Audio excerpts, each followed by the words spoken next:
Hello everyone, this is my first episode of Bonsai Worldwide, and on this episode we're going to be talking about deciduous trees, container selection, and repotting of species that drop their leaves.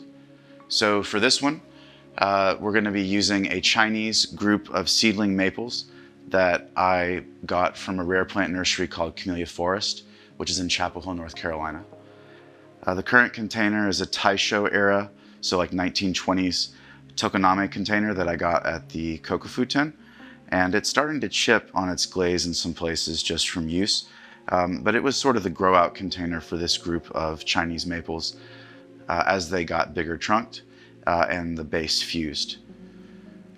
For today's video, we're going to be selecting a container for this group of trees, and I'm going to be walking you through how I choose which container and why, and then we're going to pot it up and set the moss on it and show the difference between an oversized long container and something that's potentially smaller or bigger. So the first thing we're going to do is pick the container, and my personal preferences lie in longer containers like this ceiling tile. This is a real one from Japan, but the ones that are fired in kilns currently usually have drainage holes and wire tie-down points. And so this one won't be wired in per se because the whole thing is a solid piece. But we could drill holes in this if we really wanted to, but there's not really a need. So we have this container here by April Grigsby, which this theoretically would fit in, but it's a little small. So size-wise, for a transition to a show size container, this would be pushing it. And it is possible ultimately with a lot of moss and soil and good watering practices. So I could put it in here. This is a container by Randy Davis, who recently retired. And it's got a great glaze for a deciduous grouping like this. And this maple has red fall color. So this kind of whitish cream color crackle glaze would be perfect. In terms of scale for the tree, it would be a safe size. You know, it could easily fit in there. You're talking about that sort of soil volume, and you could allow it to grow freely, and it would look good.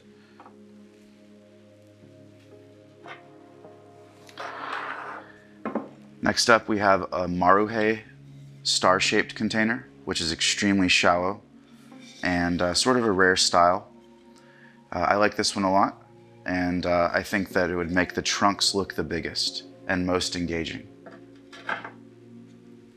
So that's a lot of soil to remove, but it is possible. Next up, we have a Peter Krebs container. I got this one from Sean Smith at the National Show last year, and it is very well made, and it's a copy of an antique style of container. So it's going to have an old school feel, and this clump style maple is also more of an old school design. And so I feel like that could be a good match.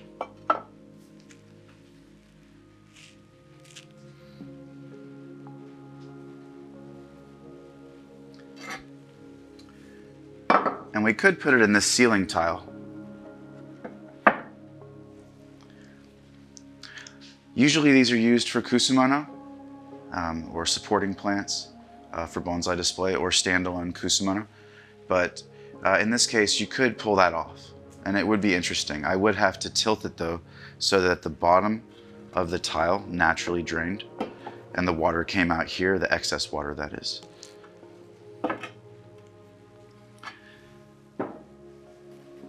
And last but not least, we could use this container, which I've been using for a kusumono, and I don't actually know who made this, but it's very nice, and it's got a really interesting side flare right here, which would appear really stable for this taller design, but also it has a light feeling because it looks kind of like a spaceship.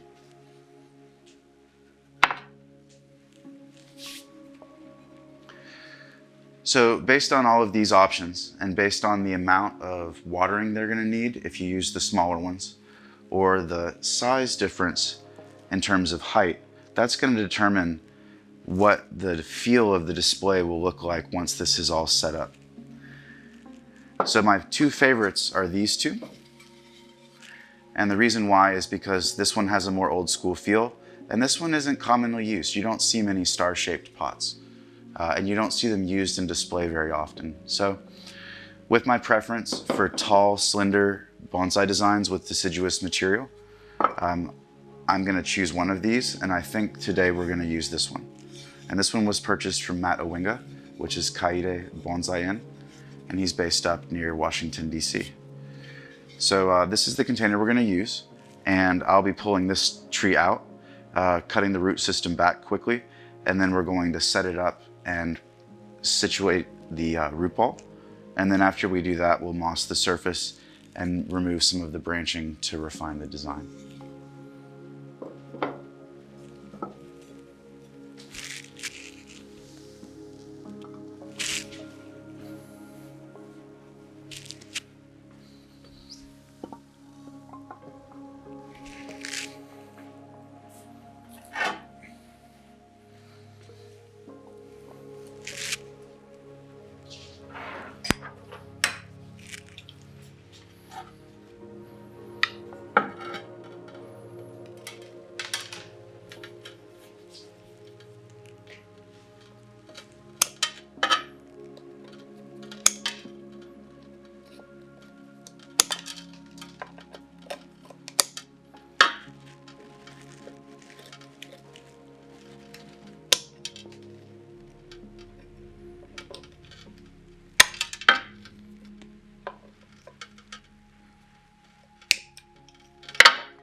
So if your container has wire holes that have been punched in it to close to this diameter or bigger, then it was made post 1970s, or I think maybe 1970. And so if you're trying to figure out when your container was made and it doesn't have any drain holes like this, it's likely that it's very old. And this one's about 100 years old.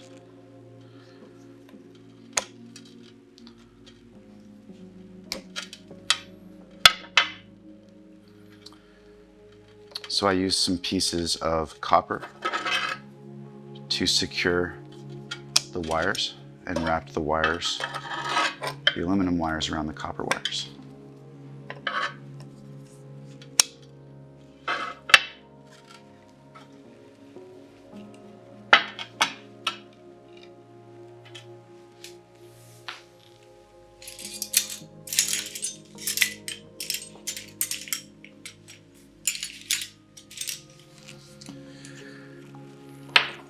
So as far as repotting supplies go, you can use a screwdriver to perforate the root system of a deciduous tree to aerate it.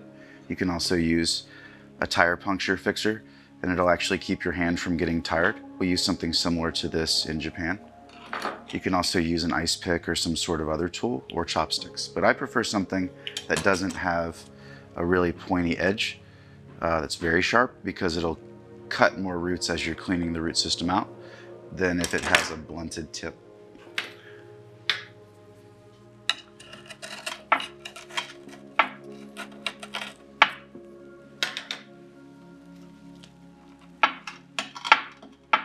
So our tree is really firmly in there.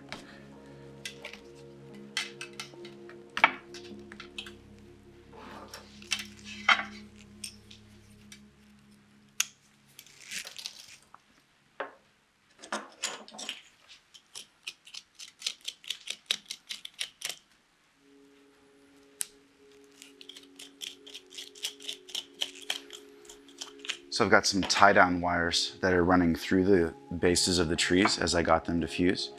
And so I'm gonna pull those out and make sure that they do not tear the root system of the tree as I go to repot this. I got lots of moss covered. So we gotta get all that off.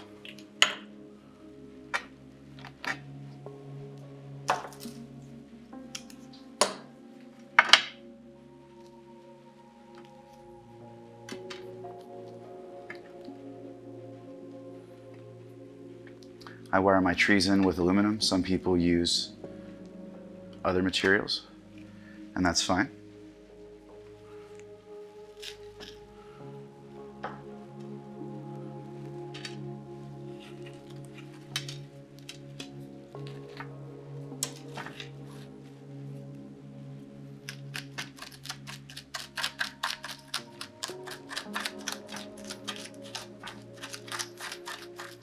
And normally I would be using a repotting sickle and pulling the perimeter of the root system loose from the container.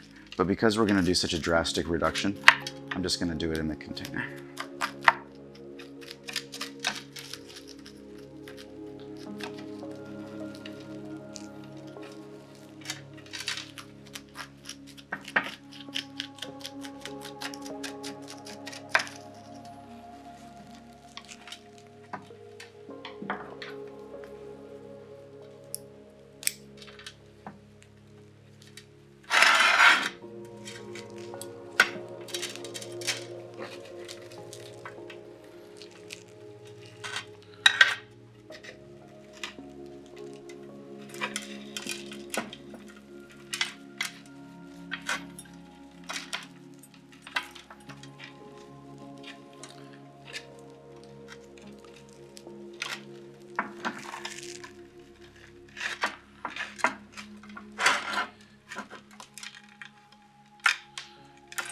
So now we have our root system out. We can cut all these roots back to a blob about this big, and that way it'll fit into our container, and we won't have to have all the excess old soil. We'll add new soil, and then once that's done, we'll secure it.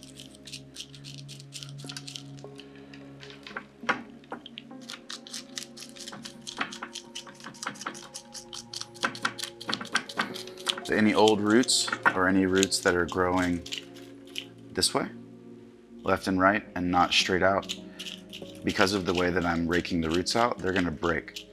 Anything that's straight, like this one, going directly away from the center mass of the design, it's going to stay safe, and we're gonna keep it. And that's how we're gonna get a good root flare.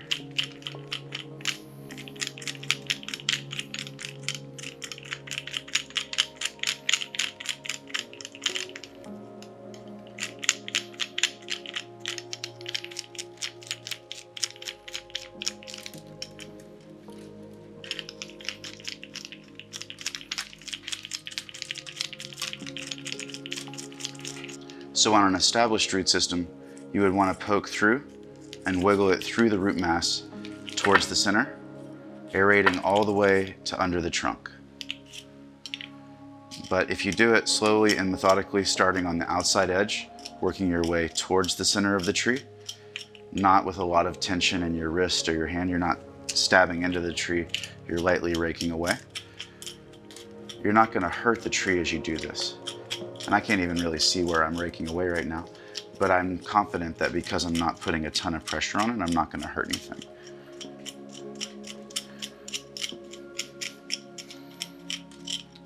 And then once you have a section raked out, then you perforate it lightly some more, knocking out all the old soil and fertilizer residue. And then if you get to a spot where you definitely can't push through, then you need to aerate it more further out, and also potentially rake the bottom of the root system, which we haven't done yet. I'm gonna go ahead and cut these roots back now though, since we know we're gonna slam this thing into a tiny pot. We don't need all of these excess roots, and we can just cut them off. The bottom of the root pad's already pretty flat.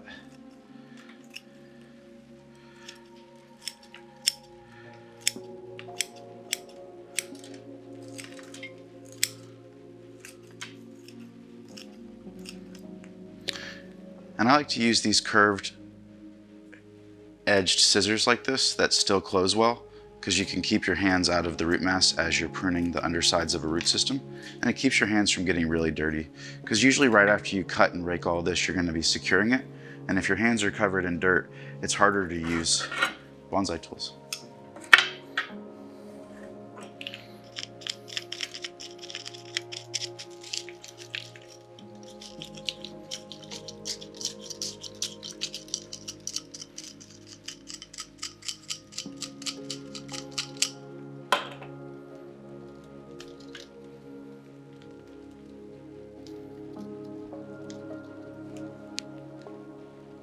So this is a good solid root pad for this number of trees, which is 3 younger, thinner trunked trees. I'm going to rake the bottom out now and get all the old roots that are crisscrossing in there aerated. And I'm not going to cut a ton of root system off beyond this point. I am going to clean out the old areas, see if there's any dead roots, and get those out. But every time you repot a bonsai and you prioritize the lateral roots and not the roots that grow down, the base of your trees are going to get bigger because the flare, like my fingers, is going to thicken, and the roots that would normally secure a tree into the ground, those are not necessary for bonsai. It's anchored to a container, and so all we want is these tiny, smaller roots.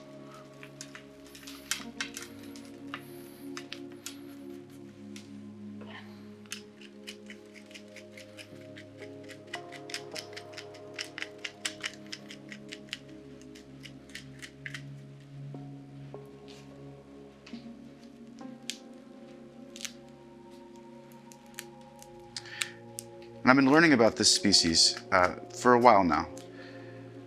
After I got the seedlings from Kumeo Forest, I've had them for about 6 or 7 years, and it's some sort of unknown variety of Chinese maple seedling, maybe Acer Davidii, not really sure. It leaves out before all the other Japanese maples that I have, and it also dies back randomly, and so I have to cut big pieces of it off all the time, and trunks randomly die.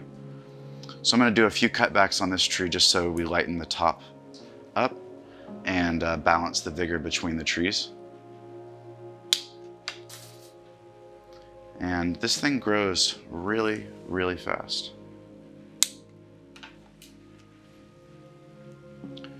So the branches that are like this long, this is all like the latter half of last year. So that's like 6 months, maybe 4 months.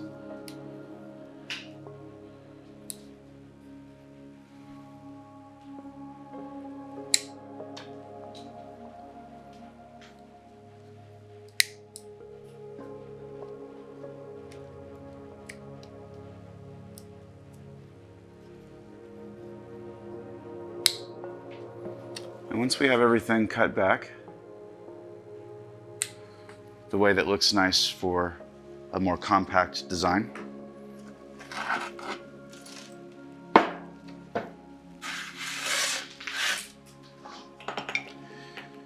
we're going to be able to set it in the container, and it won't look like it's going to fall over, right? It's going to look stable.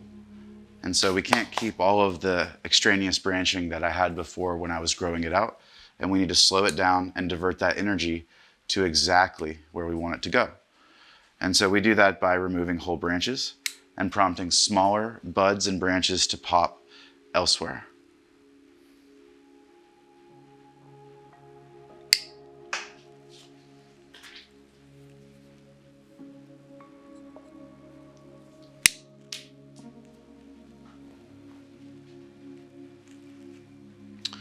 So that thins it out some. This is in sort of an awkward position, but one day I think it will be bent way further down like that. And it was at one point, but for now we're just going to keep it unwired, and maybe next year or maybe this summer sometime I'll bend it with some aluminum wire that's wrapped in aquarium cable, you know, the plastic tubing, and that'll keep it safe for a long-term bend of say 6 months. But that plastic tubing will keep it safe for an extra month or two, as opposed to using normal aluminum wire, and that only lasting maybe a month during the growing season before you have to remove it.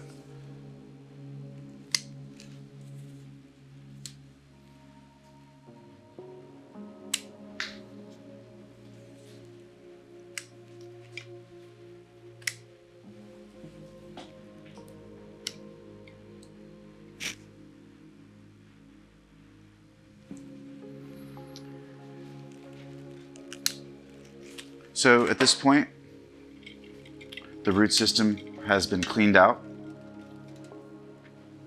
and in another segment, we'll secure it into the container, add the moss, and make sure that the planting angle and the orientation between the trunks is right and looks pleasing to the eye.